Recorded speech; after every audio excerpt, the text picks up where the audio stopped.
All right. Hello, everyone. Welcome to my personal video. My name is Ishaq Maluki, and I am doing a personal video for CYBR 442 um, for Professor Alex Hepp. In my video, I'll go through password security and proven strategies to um, strengthen password security, and as well we'll talk about hashes, and we will crack some hashes, actually crack a zip file from a Linux virtual machine. And then we'll also go through the wrap up, the conclusion, and just as a disclaimer that this video is done for educational purposes only and shouldn't be performed unless you have the uh, legal permission to do so. So let's get started. Right, let's get started. So password security strategies and password cracking. So the first line of defense against unauthorized access is passwords, and it's always the primary target for attackers. So like I said in this presentation, we will explore proven strategies that strengthens password security, and also we'll talk about some implementations like multi-factor authentication using biometrics and other ways other than passwords to prove authentication. So what is password? Password is basically a secret phrase or string of characters. It's used to authenticate the user. And passwords serve the primary method of access control in many organizations, like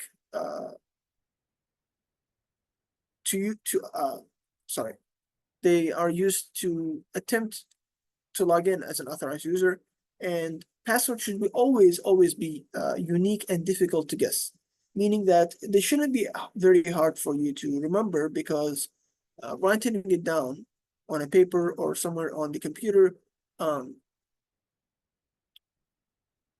disproves the uh, the strength of the password. So password cracking techniques. There's many techniques of password cracking. We will focus on three techniques from the least effective to the most effective password cracking technique. So I would say brute force attacks are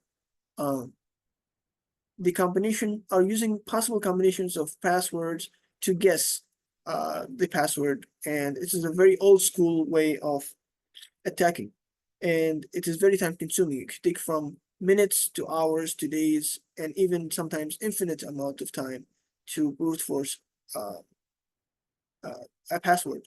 But this comes with the risk of detection because of the increasing security of today's world.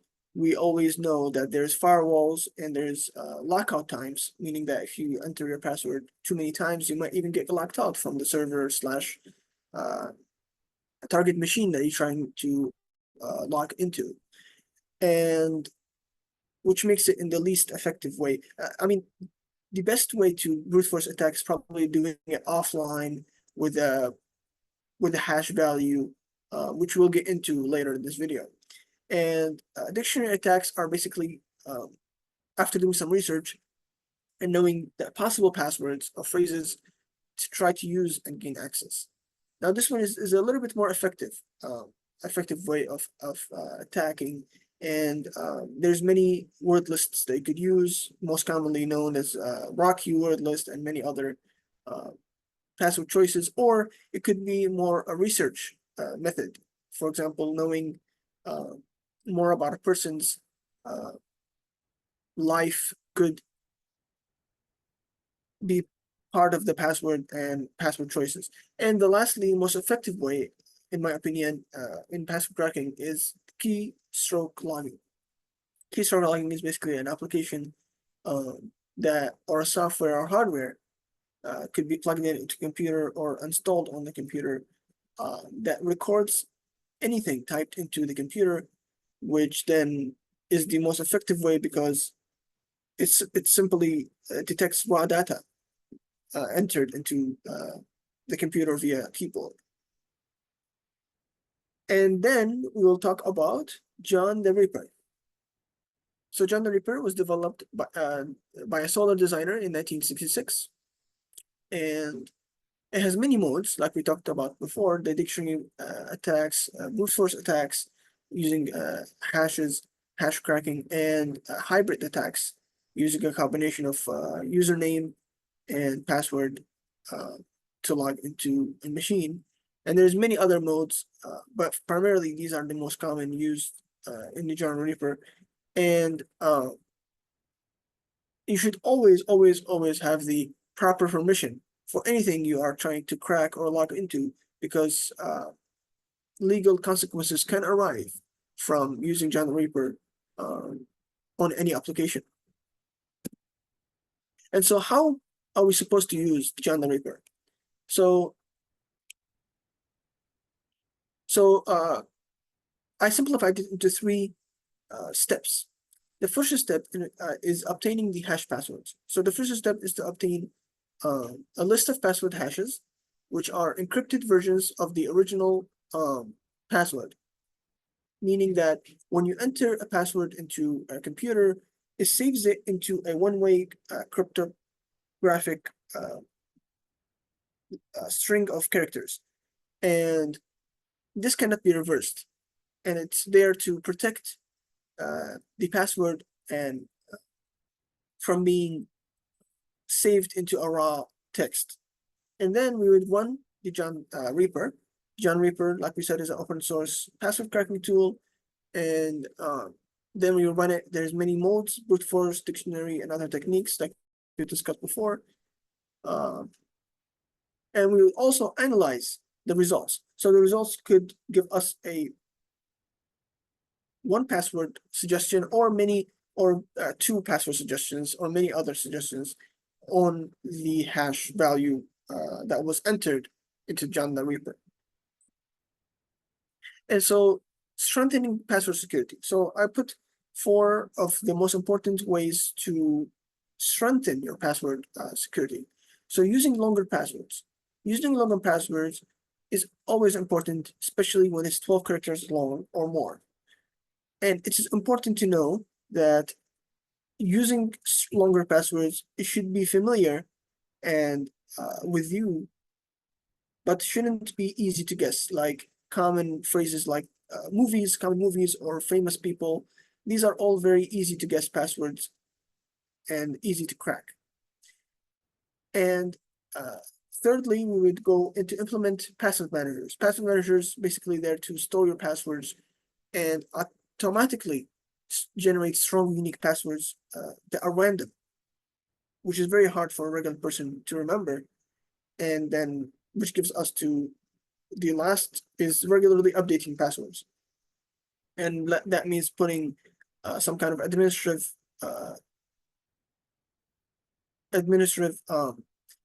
rule in your computer that reminds you that you have to change your password every 90, 100, and 80 days, depending on how secure you want your, how important your information that you want to keep you secure. And we will talk about multi-factor authentication. So multi-factor authentication, it's very important. And like we said before, password comes in the beginning. Password is number one, is like using a password or a PIN, something the user knows. And I divided the multi-factor authentication into three things: something you know, something you have, and something you are.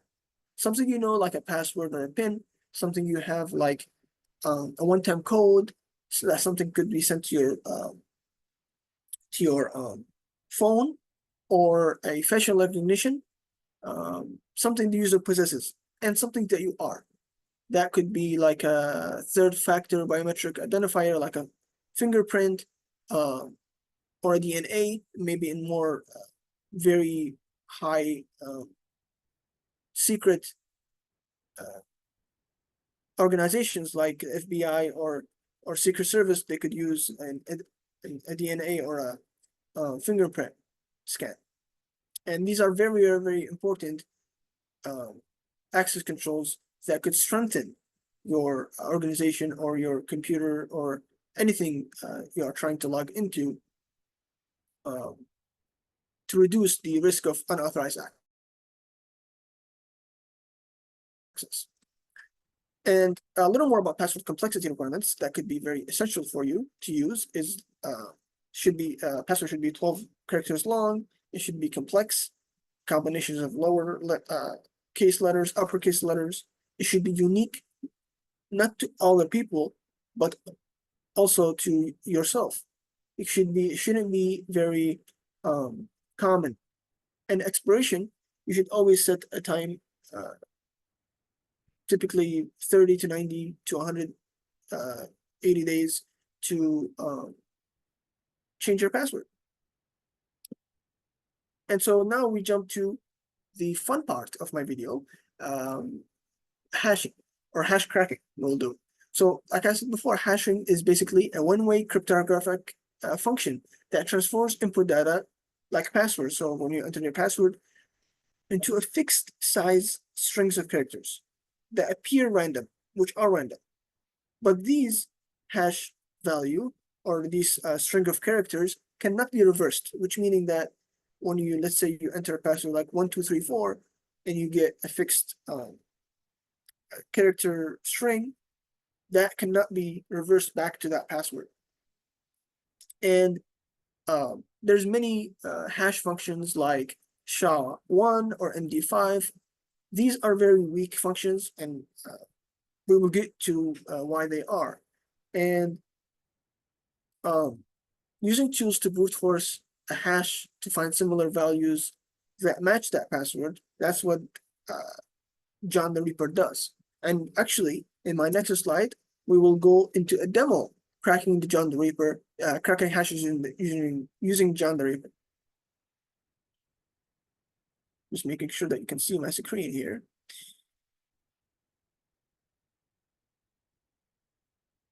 Yes, perfect.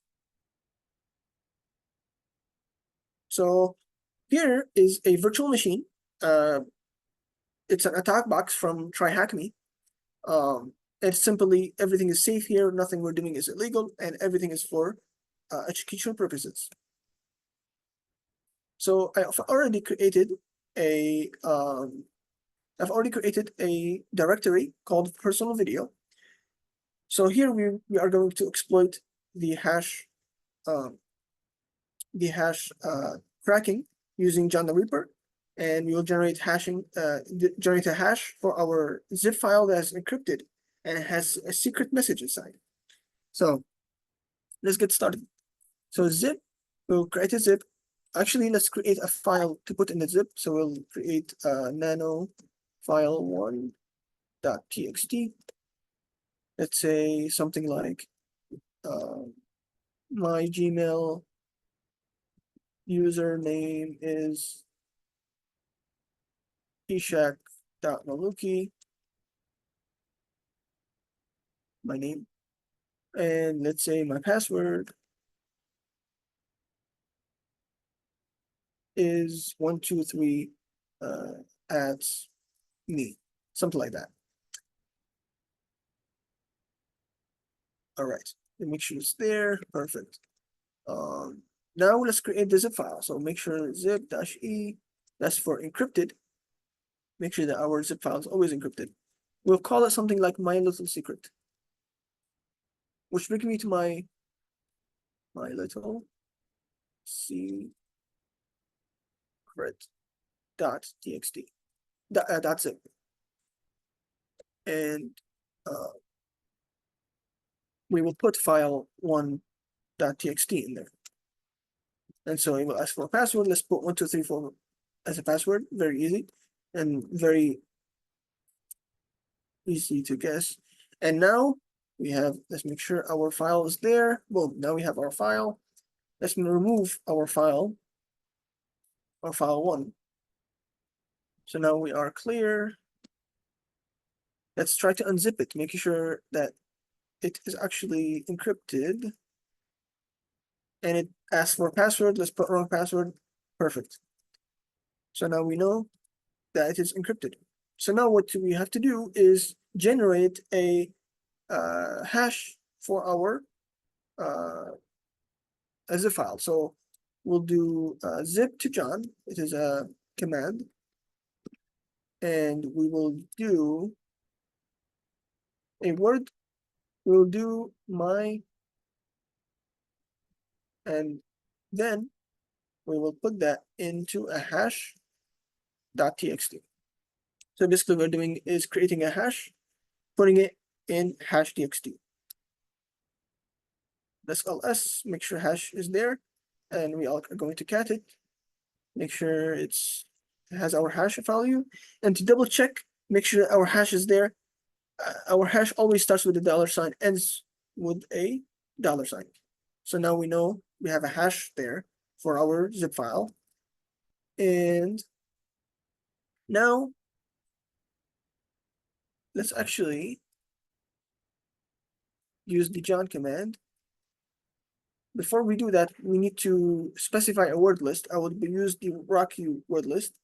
And so I have the path saved here. So now let's use John word list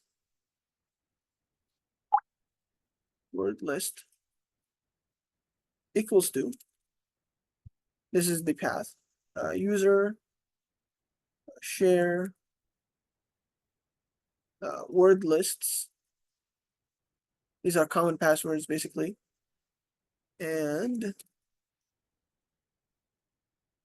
make sure and we are going to use rocku.txt, and we're going to use the hash.txt file we just got and enter. And just like that easily, we cracked the hash. We cracked the password for our zip file. Now let's double check, make sure our password is right there. As we can see, 1234 for my little secret, and we can know, and now we know that there's a file one file in there called file1.txt. Now let's unzip the file. Let's say we do not know the password. And now we use that password 1234. And now it's inflating our file. We are going to cat our file. And our file is there. So this is a reminder of how important it is for us to use strong passwords and use strong encrypting mechanisms to encrypt our files. And now we're going back to our presentation. Hopefully that was informative and a little fun, and which brings us to our conclusion. So in conclusion, the whole idea here is that password security is a critical aspect of modern cybersecurity. So by understanding those techniques we have learned, like strengthening your password, making sure that your password is long, and making sure that individuals, making it harder for individuals to guess your password, and using multi-authentication factors like something you know, something you have, and something you are. And using all of these can reduce the likelihood of unauthorized access to your machine or to your organization, and can keep your sensitive information and your accounts and systems secure. And thank you everyone for listening to my video. And we're going to the next slides is the sources that I have used for my presentation to collect my sources and facts. And I hope everything is informative, and thank you for listening.